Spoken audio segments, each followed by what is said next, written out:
Emmanuel Macron a tendance à choisir ses mots avec une précision chirurgicale. Il se délecte d'annoncer à l'avance des vérités qu'il sait incomprises pour l'instant. Alors dans son dernier discours, certes, il sème l'angoisse, quitte à dire parfois des choses complètement erronées, mais il disperse également quelques vérités dissimulées qu'il convient à mon sens de mettre en avant, non pas pour applaudir, mais pour voir clair et pouvoir nous protéger. Bienvenue dans la pièce sécurisée.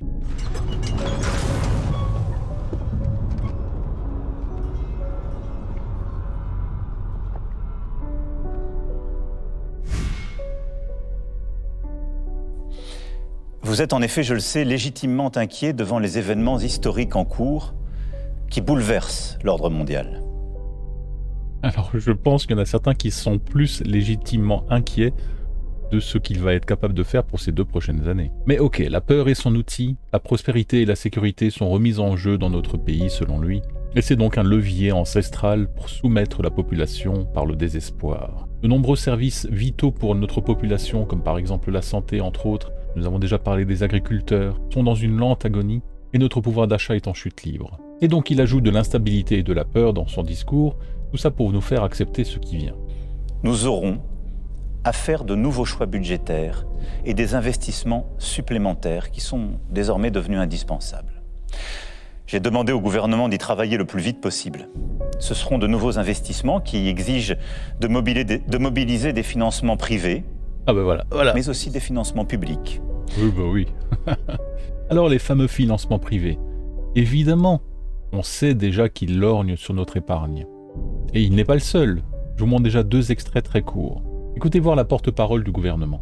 Alors, je ne sais pas ce que ça veut dire puiser dans l'épargne des Français, mais mobiliser l'épargne des Français pour effectivement pouvoir investir dans la défense est évidemment une piste intéressante à mettre sur la table.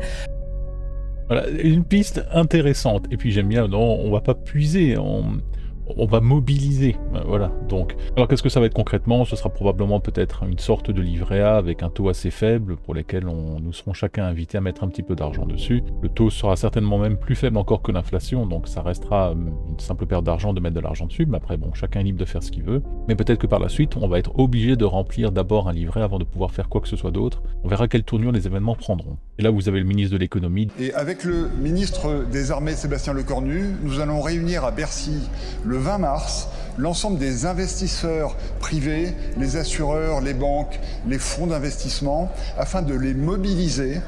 D'abord pour modifier leurs règles de fonctionnement, parce que trop souvent les règles ne permettent pas d'investir dans le secteur de la défense, qui pourtant est un secteur essentiel, et de mobiliser l'épargne privée.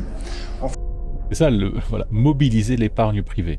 Vous voyez qu'ils ont tous été formatés avec les mêmes mots-clés. Hein. On ne prend pas, on ne ponctionne pas, on mobilise. Hein. C'est de nouveau de la mobilisation, encore empruntée à l'usage militaire. Et évidemment, notre président ne se contente pas de dire ça. Il laisse entendre qu'il est seul maître à bord. Et là voilà la phrase clé qui le met complètement en avant, et probablement la phrase qui lui procure le plus de plaisir. Voyez ça. Quoi qu'il arrive, la décision a toujours été et restera entre les mains du président de la République, chef des armées. Oh, mais oui, mais c'est lui qui décide tout. Oh, c'est du style, voilà. Vous voyez le petit sourire en coin? Et de toute façon, je fais ce que je veux. Je suis en roue libre pendant 2 ans, et qu'est-ce que vous pouvez y faire? Dans quelques mois, je pourrai de toute façon dissoudre l'Assemblée nationale si nécessaire, et j'ai le Conseil constitutionnel dans la poche. Qu'est-ce que vous allez faire? Vous allez juste me regarder tenter de devenir le numéro 1 européen. Le président de l'Europe. Voilà, c'est ça qu'il cherche, le futur van der Leyen. Alors certes, il déclare qu'il n'y aura pas de hausse d'impôts. Il va donc jouer sur les mots. Ils vont user d'autres moyens pour nous le faire payer. Des moyens détournés qui ne seront pas stricto sensu des hausses d'impôts. Parce que ne doutez pas d'une chose, l'argent injecté dans l'armement va faire monter les prix. Et du coup, l'inflation va monter. Donc l'euro que vous possédez va perdre en valeur. Un compte avec des euros dessus va tout simplement perdre en valeur de manière passive de jour en jour. Sans compter que les ressources primaires, les matériaux de base, vont être prioritairement alloués à la création de nouvelles armes. Tous les services exsangues dans notre pays qui auraient besoin d'une aide financière vont passer derrière et se disputeront les miettes pour tenter de subsister. Mais regardez, ils menacent également implicitement les futurs opposants. Et c'est ce en quoi nous croyons aussi, pour défendre la démocratie. Une certaine idée de la vérité, une certaine idée d'une recherche libre du respect dans nos sociétés, une certaine idée de la liberté d'expression qui n'est pas le retour des discours de haine, au fond une certaine idée de l'humanisme. C'est cela ce que nous portons et qui se joue. Alors vous voyez, ça me semble très important. Une liberté d'expression qui sera dessinée et expurgée des discours de haine. Mais qui jugera? Il faut donc s'attendre à des lois anti-désinformation, du fichage numérique, des intimidations. Les outils sont déjà prêts. Dans une France où critiquer le pouvoir peut parfois entraîner des procès ou des gaz lacrymaux, ils pavent la voie pour mater l'opposition. Dire non, ce sera déjà devenir suspect. La pensée dominante va s'imposer et notre droit de parole va s'effriter. Alors c'est un jeu dangereux qui est actuellement orchestré par notre président. Alors si vous êtes épargnant, réagissez.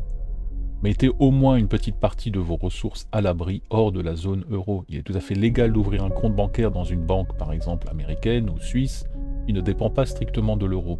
Au pire, vous aurez fait ces démarches pour rien, et au mieux, vous aurez mis une partie de votre épargne à l'abri.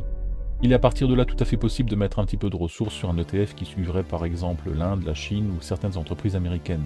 Vous pouvez vous acheter quelques biens précieux ou quelques actions d'industrie minière, c'est ce que j'ai fait par exemple.